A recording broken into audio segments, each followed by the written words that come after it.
I see why all the seniors take off summer flying. These schedules are a bunch of BS. Cruise scheduling really, really hates me. And you know what's crazy? I always said, I'm never going to make it to that haunted hotel. I'm never going to make it to that haunted hotel. I have 4 good working days. They give me a 2-day with 4:45 a.m. check-in time and also a van time. Here I am telling whatever spirits or ghosts that might be lingering around in here, we all are going the fuck to sleep. I'm not playing.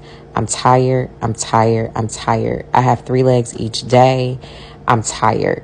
We are going to sleep. Don't be doing no nonsense, no woo in the middle of the night, none of that, okay? Because homegirl needs her sleep in order to be nice and not get fired. Who else has been in a haunted hotel and still hates summer flying?